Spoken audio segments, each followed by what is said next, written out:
할렐루야. 주님의 이름으로 사랑하고 축복합니다. 여러분, 이 거짓이라고 하는 것엔 힘이 있습니다. 거짓이 힘이 없어야 되는데요, 힘이 대단합니다. 그 거짓이 우리를 혼란 가운데 빠지게 만들어 놓고요, 잘못된 길로 가게 만들어 놓습니다. 여러분, 우리가 이 거짓에 이렇게 쉽게 넘어가게 되어지는 이유는요, 우리 안에 죄가 있기 때문에 그래요. 그래서 우리 안에 있는 죄와 오늘 우리 밖에 있는 거짓이 서로 호응해요. 그러면 우리가 잘못된 길을 가게 되어집니다. 자, 그러면 어떻게 해야 될까요? 우리가 깨어 구별하는 자가 되어지면 됩니다. 그냥 하나님의 음성을 듣고 하나님을 따르면 된다는 거예요. 하나님의 음성을 대적할 그 어떤 것이 여러분 이 땅에 없음을 우리가 믿으시길 바랍니다. 그리고 이 시간 이 믿음으로 우리 옆에 있는 분들에게 권면하면서 말씀 앞에 섰으면 좋겠는데요, 이런 권면으로 인사하겠습니다. 쉬지 말고 기도하고 말씀 잘 들읍시다. 우리 인사하겠습니다. 쉬지 말고 기도하고 말씀 잘 들읍시다. 그 미국 캘리포니아를 가게 되어지면 실리콘밸리가 있습니다. 여기 아주 기이하면서도 지금 오래되어진 관광 명소가 있는데요, 그 중에 하나가 윈체스터 미스터리 하우스라고 하는 곳입니다. 그러니까 집이에요. 이 집이 여기 지금 화면에 나오지만 작은 집이 아니죠. 방이 한 160개가 되어진다고 합니다. 이 대저택은 그 윈체스터 가문의 상속녀인 사라 윈체스터가 1884년부터 건축을 해가지고 1922년까지 완공했는데요, 무려 38년이 걸렸습니다. 이게 왜 그때 다 해서 끝났냐 하면 이 사라 윈체스터가 죽었어요. 그러니까 죽으면서 더 이상 집을 더 이상 짓지 않았는데요, 이 건축비만 한 550만 달러가 들어갔다고 하니까요, 엄청난 돈이 소요되었습니다. 자, 그러면 왜 이렇게 집을 끊임없이 짓고 공사하게 되었냐라고 하는 겁니다. 이 사라 윈체스터의 남편은 유명한 윈체스터 연발총, 이 서부 영화 같은 데 보게 되어지면 등장하는 이 장총이 있잖아요. 이 장총부터 해서 권총 이런 걸 만드는 회사를 가지고 있었는데, 이 미국 내에 남북 전쟁이 있지 않았습니까? 이 전쟁이 있다 보니까 전쟁하면 누가 돈을 벌어요? 이 군수업자들이 돈을 벌게 되어집니다. 그래서 이때 큰 부를 축적했다고 합니다. 그러나 사라는 이제 남편이 죽었어요. 근데 이 남편 죽기 전에 사랑하는 딸이 먼저 세상을 떠나게 되었습니다. 그러니까 딸이 죽고 또 남편도 죽었어요. 그러니까 혼자 남았는데 이게 막 그리움에 대한 고통으로 너무 힘들어 했습니다. 그래서 이 사라가 죽은 남편과 접촉하기 위해서 영매를 찾아가게 되어집니다. 그리고 사라는 한 영매에게서 홀령의 이야기를 듣게 되어져요. 이게 진짜인지 가짜인지 모르겠지만 그냥 뭐 그렇게 우리나라도 그 무당들 가게 되면 영매가 왔다 그러면서 뭐 애기 소리도 내고 막 갑자기 할머니 소리도 내고 막 우리 영화 같은 데 보면 그런 내용들 나오잖아요. 뭐 안 가봐서 모르겠는데 아마 그런 모습들이 있나 봐요.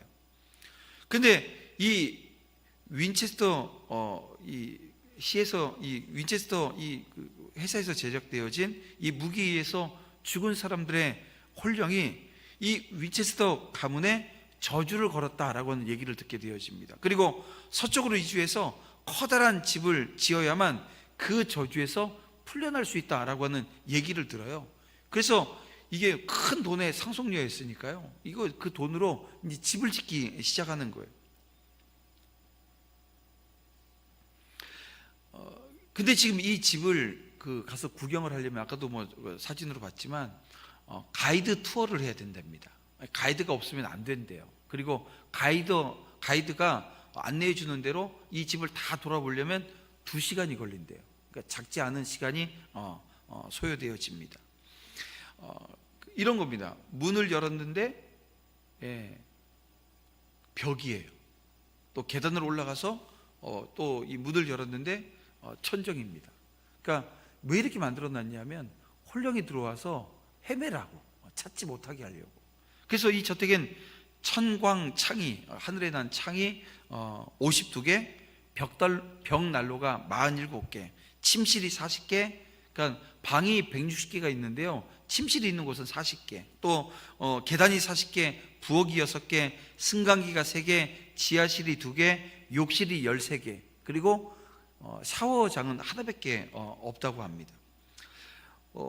방이 160개인데요, 문이 한 2,000개가 되어지고요, 또 창문만 한 10,000개 정도의 창문이 있다고 할 정도로 엄청나게 거대한 집입니다. 현재 이 윈체스터 하우스에는 수많은 관객들이 이 집을 보러 와요. 근데 이 집은 죽음에 대한 공포를 오늘 우리에게 말해주고 있는 거예요. 죽지 않으려고 이 죽음의 공포 때문에 이 집을 짓기 시작했고, 결국 죽고 나서 이 집이 더 이상 짓지 않았다는 것입니다. 여러분, 세상이 시작될 때부터 온 인류를 속박해온 두려움이라고 하는 것을 우리는 이 한 여자분이 지은 이 집을 통해서도 발견하게 되어집니다. 근데 여러분, 죽음에 대한 공포가 인간으로 하여금 하나님 앞으로 나오게 할까요? 그렇지 않다는 거예요. 죽음에 대한 공포가 있다고 이 자리에 나와서 하나님을 예배하고 하나님을 믿지는 않는다는 거예요. 오히려 죽기를 두려워하면서 어떻게 합니까? 우상 숭배에 몰두하곤 합니다. 그러나 우리 삶은 여러분 죽음으로 끝나지 않아요. 세상 역사는 종말을 고하지만 하나님은 역사를 완성하시고 새 하늘과 새 땅을 창조하실 것입니다. 여러분, 이것을 믿으셔야 돼요. 자, 오늘 본문을 보세요. 오늘 본문 10절과 11절 보게 되어지면, 사실은 이제 오늘 이 본문은 7 대접재앙, 마지막에 있을 7 대접재앙에 대한 내용 중에 마지막 부분입니다. 5번째 재앙이 임해요. 사람들은 고통으로 혀를 깨물면서 하나님을 비방할 뿐 그들의 행위를 회개하지 않습니다. 다 같이 한번 읽어볼까요? 또 5째 천사가 그 대접을 짐승의 왕자에 쏟으니 그 나라가 곧 어두워지며 사람들이 아파서 자기 혀를 깨물고 아픈 것과 종기로 말미암아 하늘의 하나님을 비방하고 그들의 행위를 회개하지 아니하더라. 죽을 것 같은데요, 이 죽음에 대한 두려움이 지금 왔는데요, 혀를 깨물어요. 혀를 왜 깨물어요? 죽으려고 깨무는 거 아니에요? 근데 죽지는 못합니다. 그러니까 하나님을 그러면서도 막 비방을 해요. 회개하지 않더라는 거예요. 여러분, 지금 당장 지옥에 떨어진다고 해도 하나님의 사랑을 거절할 사람들인 것입니다. 하지만 이런 재앙은 지옥의 고통에 비하면 여러분 아무것도 아니라는 거예요. 하나님이 이런 고통을 인간에게 주시는 목적은 여러분 아무도 멸망당하지 않고 다 구원하기를 원해서입니다. 하나님이 다 죽이려고 이런 고통을 주는 것이 아니고요, 다 구원하시겠다라고 하는 하나님의 뜻이 여기 담겨져 있습니다. 그들은 하나님이 주신 회개의 기회를 발로 차버렸습니다. 그리고 오늘 본문 12절부터 14절을 보게 되어지면 이제 6번째 재앙이 임해요. 자, 6번째 재앙이 임하자 유브라데 강이 말라버립니다. 당시 이 유브라데 강은 늘 흘러 넘쳤어요. 그래서 이 고대 이란의 왕국인 파르티아라고 하는 이 나라가 로마를 공격할 수 없었다는 겁니다. 왜냐하면 이 고대 이란 왕국도 작은 나라가 아닙니다. 그런데 이게 올 수 있어야 되잖아요. 공격을 할 수 있어야 되잖아요. 넘어올 수 없는 그 과정 가운데 있었던 거예요. 그런데요, 이 강물이 말라버리자 이제 이 동방의 왕들이 침략할 수 있는 길들이 열리게 되어집니다. 그래서 이 동방의 왕들이라고 하는 것은 하나님의 백성을 치기 위해서 먼 곳에서 오는 모든 나라를 의미합니다. 자, 계속해서 말씀을 보면 개구리 같은 새 더러운 영이 사탄의 화신인 용, 그리고 짐승, 거짓 선지자의 입에서 나왔다라고 하는 말씀을 하고 있습니다. 자, 이 영들은 귀신의 영들인데요, 하나님과의 최후 전쟁을 위해서 군사를 모으고 아마겟돈의 왕들을 집결시킵니다. 하나님은 인간을 구원하시기 위한 최후의 수단으로 이 땅에 이 진노의 대접을 쏟으신 거예요. 하지만 한번 완악한 마음을 먹은 인간은 오히려 더욱 이를 갈아요. 하나님을 대적할 거라는 거예요. 여러분, 오해하지 마시기 바랍니다. 하나님이 인간을 지옥으로 보낸 것이 아니라는 거예요. 악한 인간들 스스로 지옥을 택해서 그곳으로 달려갈 뿐이라는 것입니다. 여러분, 아마겟돈 전쟁은 인류 역사에서 마지막에 이루어질 최후의 전쟁으로 우리 영화에 자주 등장하지 않습니까? 제 기억엔 1988년도에 이 아마겟돈이라고 하는 영화가 있었어요. 예, 그래서 브루스 윌리스가 여기 이제 주연으로 나왔는데요. 이게 이런 거예요. 행성이 하나가 이게 막 오는데, 이게 그 텍사스만한 행성이 하나가 막 오는 거예요. 이 그래서 나사가 그것을 알고 이게 지구하고 부딪히면 이게 지구는 이제 끝난다는 거죠. 그래서 계획을 세운 것이 이 행성에다가 구멍을 뚫고 거기다가 핵폭탄을 폭파시켜서 두 쪽으로 쫙 나눠 놓으면 지구로 이 행성이 오는 게 아니라 옆으로 싹 가게 될 거다. 그런데 이제 이 브루스 윌리스가 이게 그 유전을 파는, 이 바다 밑에 들어가서 유전 파는, 그러니까 굴을 파는 기술자였던 거예요. 그래서 이 사람을 불러다가, 이 사람의 그 팀을 불러다가 여기 구멍을 파고, 행성에다 구멍을 파고 뭐 폭탄을 터뜨리는데 빠져나올 시간이 없어서 브루스 윌리스가 거기서 남아서 끝까지 뭐 구멍을 파고 핵이 폭발되어지고 지구를 구했다, 뭐 이런 내용이었던 것으로 기억이 되어집니다.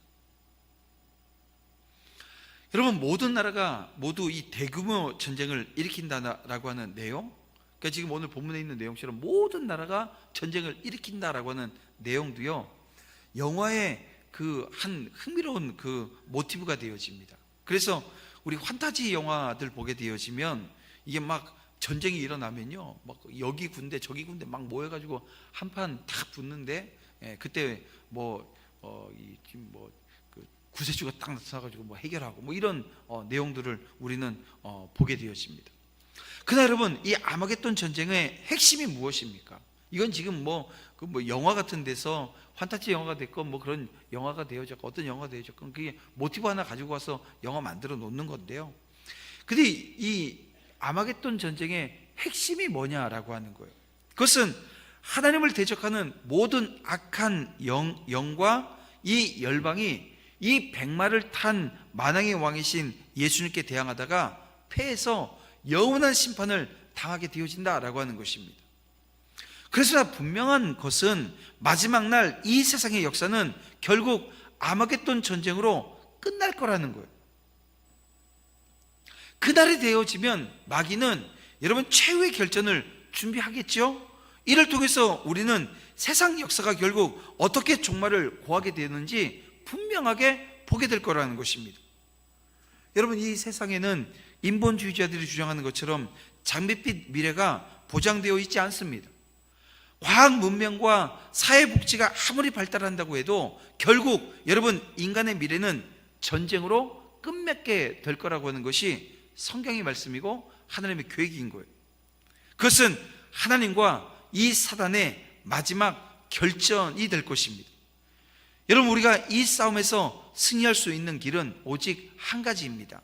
바로 대장 되신 예수 그리스도의 그 승리의 깃발 앞에 오늘 우리가 순종하는 거예요.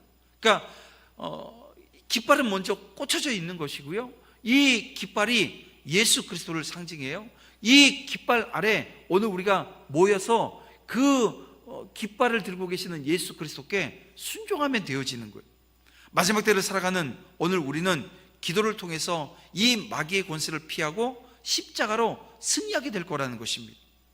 자, 그러면 이 승리의 깃발을 가지고 계신 예수님이 오늘 이 땅에 초림하셨어요. 2000년 전에요.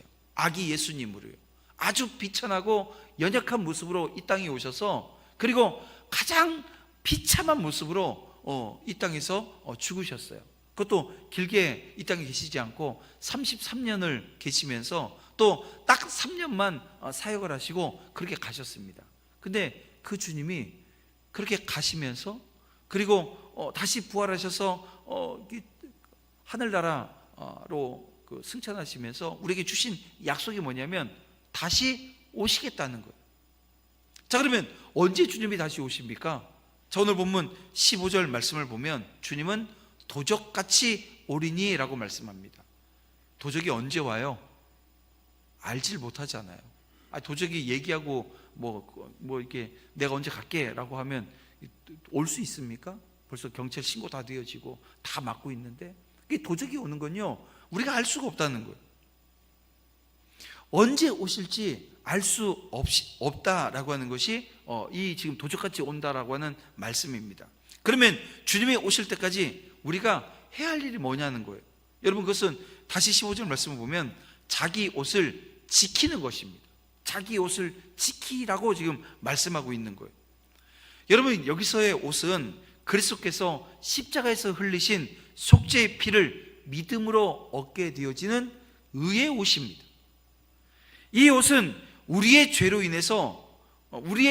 인한 이 부끄러움을 가려줘요.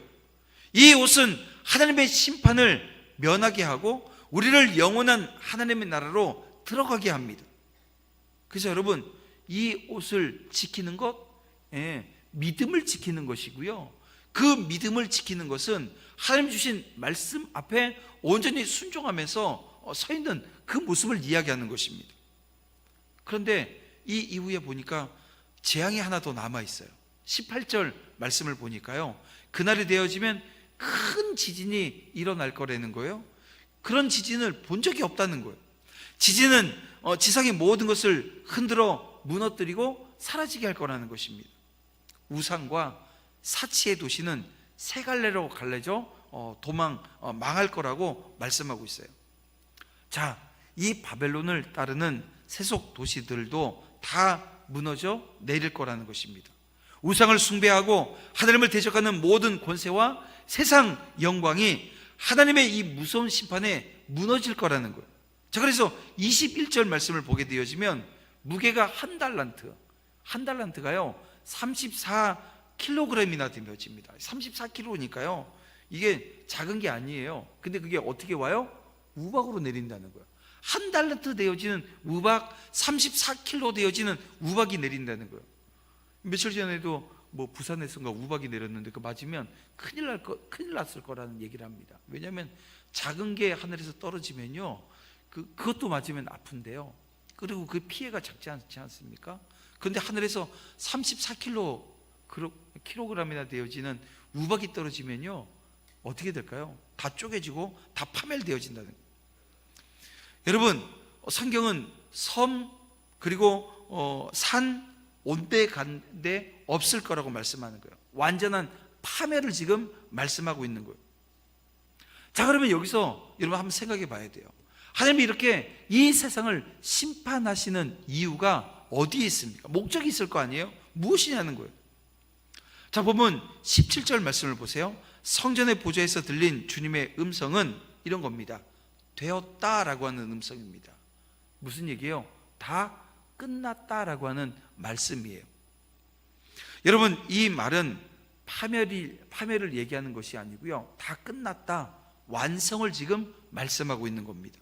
마침내 하나님의 때에 하나님의 방법으로 역사가 완성되어질 것을 말씀하고 있습니다. 하나님은 원수들을 멸하신 후 새 하늘과 새 땅을 창조하실 거예요. 그러기 위해서 우선은 모든 것이 무너져야 합니다. 바벨론처럼 화려했던 이 인류의 문명은 마지막 날 흔적도 없이 사라지고 말 거라는 것입니다. 하나님을 대적하여 높아진 모든 것은 결국 허무하게 종말을 고할 것입니다. 이 날은 여러분, 권세, 명예, 내가 모아놓은 많은 재산, 좋은 가문, 좋은 학벌, 건강, 외모들, 미남, 미모, 이런 모든 것들이요 다 소용이 없어요. 이 모든 것은 하나님의 심판으로 말미암아 무너지고 묻히고 영원히 사라질 것들입니다. 최후의 심판 때 이 땅에 쏟아질 하나님의 이 진노의 심판을 생각하면 정말 이 세상을 여러분 사랑할 수 없음을 우리는 헤아리게 되어져요. 우리가 하나님과 이웃을 사랑하는 것, 여러분 이것만 영원히 남게 되어질 것을 여러분 믿으셔야 됩니다. 자, 그러면 우리가 승리하는 삶을 살 수 있는 비결은 무엇입니까? 여러분, 그것은 이 세상과 거기에 속한 어떤 것도 사랑하지 않고 완성되어질 미래를 바라보는 거예요. 하나님은 처음 계획하신 대로 모든 것을 완성하시고 그분의 영광을 나타내실 것입니다. 여러분, 이것이 하나님 계획 속에 있는 우리의 미래라는 거예요. 여러분, 이 미래가 오늘 우리 눈에 들어와야 돼요. 그렇지 않으면요, 여러분, 제대로 되어진 삶의 자리, 그러니까 신앙의 자리에 서지 못한다는 거예요. 세상적으로는 괜찮게 사는 것처럼 보이죠. 내게 드러난 그 모습은 괜찮은 것처럼 보입니다. 그런데요, 괜찮은 게 아니라는 거예요. 쌀 배달을 온 청년이 집에 와서 쌀을 배달해 놓고는요, 이 막 여러 가지를 묻는 거예요. 한 번 식사를 하실 때 밥은 얼만큼 드시는지, 그리고 가족들이 몇 명인지, 그리고 하루에 몇 번 집에서 식사를 하는지, 어른은 몇 명이고 아이는 몇 명인지, 이런 것들을 막 묻고 조사들이 막 써가더라 있는 거예요. 한 달쯤 지났을까? 쌀이 이제 거의 바닥이 날 때쯤에 이 청년이 주문하지도 않았는데 쌀 배달을 하러 왔더라 있는 거예요. 마침 시켜야 되는데 쌀 배달을 하러 왔더라 있는 거예요. 그 동네에 쌀 가게만 한 30개쯤 되었다고 합니다. 작은 쌀집, 우리 옛날에 우리 각 마을에 동네, 요즘도 여기 쌀 팔기는 하더라도요, 쌀 가게만 하고 있는 집은 없는 것 같아요. 근데 옛날에는 쌀 가게들이 여러 개가 있었어요. 시장에 들어가더라도요. 그리고 여기 다 배달을 해주는 집들이었고요. 이 30여 개나 되는 이 동네 쌀집, 이 쌀 가게에서 살아남기 위해서 이 청년이 어떻게 했냐면 세밀하고 꼼꼼하게 상권을 파악하는 거예요. 그리고 차별화된 서비스로 이 자신만의 경쟁력을 갖춰 나갔다는 것입니다. 그래서 1년 남짓 쌀 가게를 운영했는데요, 이내 이 청년이 이렇게 장사를 하니까요, 정미소가 필요한 거예요. 그 정미소를 갖게 되어지고 조그마한 쌀 가게였는데 큰 쌀 가게를 차리게 되어집니다. 이 사람이 누구냐면요, 대만 제일의 갑부인 포모사 그룹의 왕융칭 회장이 이렇게 청년 시절에 사업을 시작했다는 거예요. 작은 동네에 이 쌀가게가 다닥다닥 30여 개가 붙어 있었던 이것이요, 이 쌀가게 많은 게 위기가 아니었다는 거예요. 여러분, 기회이기도 했다는 것입니다. 남들처럼 한다면 위기였겠지요. 하지만 남들과 다르게 한다면, 다르게 이렇게 준비한다면 분명 그것이 기회가 될 수 있기 때문에 그래요. 여러분, 그는 이런 사실을 잘 인지하고요, 처음부터 남들처럼 같이 가지 아니하고 다른 전략으로 경험하고 훈련을 쌓았어요. 그리고 치열한 경쟁 속에서 오히려 큰 성공을 거둘 수 있었다라고 하는 이야기입니다. 저는 여러분, 이 이야기를 보면서 이런 생각을 해보게 되어져요. 오늘 우리 성도들, 오늘 우리 예수 믿는 사람들, 이 마지막 때를 살아나간다고 오늘 우리가 이야기하는데요, 이 마지막 때에 오늘 우리 안에 선한 영향력으로, 제가 좀 전에 말씀드렸던 하나님의 사랑과, 하나님을 향한 사랑과 이웃 사랑만 남는다고 말씀드렸잖아요. 이것만 기억되어질 거라고 말씀드렸잖아요. 자, 그러면 이렇게 선한 영향력을 끼치기 위해서 오늘 우리에게 필요한 덕목이 뭘까라고 하는 거예요. 이 마지막 때를 살아가는 오늘 우리에게 정말 필요한 덕목이 뭐냐라고 하는 거예요. 오늘 우리 마음의 중심이 가장 중요한 거 아니겠어요? 사람의 겉모습은 마음에서 비롯되어집니다. 그래서 마음의 상태가 결국은 다른 사람에게 영향력으로 작용하게 되어집니다. 그래서 생각되어진 단어 하나가 기억나는데, 이게 경성하다라고 하는 단어입니다. 여러분, 경성하다, 우리 구약 성경에 많이 기록되어져 있는 단어인데, 이 단어가 히브리어로 샤카드라고 하는 단어입니다. 밤을 세우다라고 하는 뜻을 가지고 있어요. 이게 항상 살피고 주의하다라고 하는 의미인데요, 그렇습니다. 예수 믿는 사람들은 이 영혼의 경성함이 가장 중요한 원천이 되어진다라고 하는 것을 우리는 알고 이해해야 합니다. 그래서 성령을 받아서 이 자신의 정체성을 확립하는 것이라고 하는 것은 이런 거예요. 환경을 바라보지 않는 거예요. 내게 주어진 이 환경을 주목하지 않는 거예요. 그리고 예수님 중심으로 흔들리지 않는 거예요. 그래서 여러분 중요한 것은 꺾이지 않는 마음, 중꺾마 뭐 이런 얘기 하잖아요. 중요한 것은 꺾이지 않는 마음이라는 거예요. 예수님 중심으로 흔들리지 않는 것입니다. 여러분, 세상이 교회를 핍박하는 목적은 무엇입니까? 이 교회의 거룩함을 무너뜨리기 위해서입니다. 여러분, 이것을 우리가 알아야 합니다. 우리는 주님을 따르면서 교회가 가진 정체성을 굳게 지켜야 합니다. 여러분, 대적의 위협이 강해요? 그러면 우리는 더 강해진다라고 하는 것을 알면 돼요. 이걸 깨달으면 됩니다. 더욱 굳게 주님만을 믿고 이 따르는 공동체로서의 이 정체성을 지켜내야 한다는 것입니다. 이를 위해서 세상이 강하게 핍박을 하고 유혹할 것을 우리는 예상해야 합니다. 교회의 거룩성을 지키기 위해서 이 강력한 도전에 맞서서 오늘 우리는 승리하게 되어집니다. 왜냐하면 이 승리는요, 내가 잘 세우고 내가 계획을 잘 세우고 이게 그래서 되어진 게 아니고요, 예수님께서 깃발을 꽂아 놓으셨어요. 어떤 깃발이에요? 승리의 깃발입니다.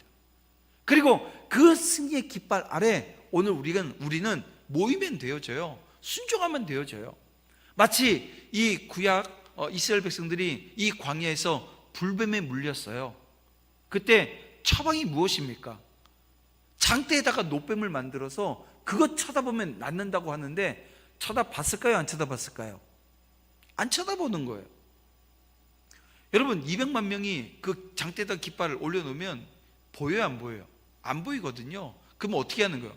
깃발 있는 쪽으로 고개만 돌리면 되는 거예요. 근데 돌려요? 에이, 그게 무슨 능력이 있다고. 이래가지고 쳐다보지 않는 사람들은 다 죽어요. 그런데 하나님의 말씀이니, 불뱀이 물었는데 노뱀 쳐다본, 이거 말이 안 되는데 이 믿음으로 쳐다보면 낫는 거예요. 마치 여러분 그런 것입니다. 오늘 우리가 예수 그리스도 이 승리의 깃발을 앞에 우리는 모여야 되고요, 믿음으로 반응해야 됩니다. 말씀으로 다스리시는 주님을 굳게 붙잡아야 된다는 거예요. 주님의 말씀을 굳게 붙드는 것이 여러분 교회의 정체성을 지키는 것임을 여러분 믿으시기를 주님의 이름으로 축원함을 드립니다. 말씀을 맺어볼게요. 여러분, 이 땅에 최후의 전쟁이 일어나고 종말이 임하기 직전 악의 세력은 세상을 장악할 것입니다. 그때까지 인간은 곧 닥칠 멸망을 모른 채 쾌락 속에 여러분 지낼 거예요. 그날이 여러분 어떻게 임한다고요? 도적같이 임한다고 말씀하고 있습니다. 도적같이 임하는 그때에 방탕과 염려로 마음이 둔해진 인간은 회개하기보다는 더욱 완악해져서 하나님을 대적할 거라는 거예요. 성경에서 들리는 되었다라고 하는 음성은 여러분 은혜의 시간이 끝난 겁니다. 더 이상 기회가 없다라고 하는 의미이기도 한 거예요. 동시에 바빌론의 끝과 하나님 나라의 완성이라고 하는 희망의 메시지도 함께 전해집니다. 여러분, 아마겟돈 전쟁은 하나님의 일방적인 승리로 끝날 것입니다. 이런 종말론적인 역사관을 가질 때 여러분 오늘 우리는 마지막 때에 깨어있게 되어집니다. 마지막 날을 준비하게 되어집니다. 경성하게 된다는 거예요. 그런데 여러분, 이 경성은 인해 반전의 은혜가 우리 가운데 임하는 역사로 경험하게 되어질 것입니다.